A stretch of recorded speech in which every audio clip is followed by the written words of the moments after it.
আপনি যদি কারোর গীবত করে ফেলেন, কারোর পেছনে সমালোচনা করে ফেলেন, এটা অন্যায়, বান্দার হক নষ্ট করলেন, তাহলে কি করবেন? এই গীবতের কাফফারা বা ক্ষতিপূরণ হিসাবে আপনি 4টি কাজ করবেন। নাম্বার 1, আল্লাহর কাছে মাপ চাইবেন। আল্লাহ, আমি গীবত করে ফেলেছি। গীবত করা কি হালাল না হারাম? একটু আগে আপনারা গীবত সম্পর্কে আলোচনা শুনছেন, ওয়াজ শুনেছেন। গীবত করা কিরকম হারাম? আপন ভাই মারা গেলে তার গোশত কামড়ে খাওয়া, রান্না করে খাওয়া, তার গোশত খাওয়াটা যেরকম অপরাধ, গীবতটা সেই রকম অপরাধ। কত ডেঞ্জারাস অপরাধ চিন্তা করেন।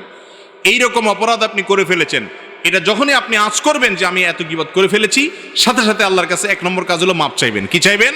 মাপ চাইবেন যে আল্লাহ আপনি আমাকে মাফ করে দেন। 1 নাম্বার 2, যেই ব্যক্তির গীবত করেছেন, পরিচিত হলে, জানাশোনা হলে, যদি তার কাছে মাপ চাওয়ার সুযোগ থাকে, তাইলে যা বলবেন যে ভাই তোমার গীবত করে ফেলছি, তুমি আমাকে মাফ করে দাও। আর যদি মাপ চাইতে গেলে বরং আরো ভেজাল বাড়ে, বলে যে কি সর্বনাশ, কি গীবত করছো আমার বলো। এরপরে যদি সে শোনার পরে আরো উল্টা আপনার উপরে চড়াও হয়, সম্পর্ক নষ্ট হওয়ার ভয় থাকে, তাহলে দরকার নাই তার কাছে মাপ চাওয়ার। তাহলে সেক্ষেত্রে 3 নম্বর কাজ করবেন। সেটা কি? সেটা হলো তার জন্য আল্লাহর কাছে মাপ চাইবেন। এবং এ বিষয়ে বিভিন্ন হাদিসে বর্ণনা পাওয়া যায় যে গীবত হয়ে গেলে, যার গীবত করে ফেলেছেন তার নাম ধরে বলবেন আল্লাহ অমুককে আপনি মাফ করে দেন। এটা ইনশাল্লাহ আপনার গীবতের কি হবে? কাফারা হিসাবে কাজ করবে। আর নাম্বার 4 হলো যাদের সামনে তার গীবত করেছেন তাদের সামনে তার প্রশংসা করবেন। আবার মিথ্যা প্রশংসা না, তার মধ্যে যা আছে সেই গুণগুলো উল্লেখ করবেন, তাতে ক্ষতিপূরণ হবে এবং গীবতের কাফারা হবে ইনশাআল্লাহ। আল্লাহ তাআলা গীবতের অপরাধ থেকে আমাদেরকে বেঁচে থাকার তৌফিক দান করুন।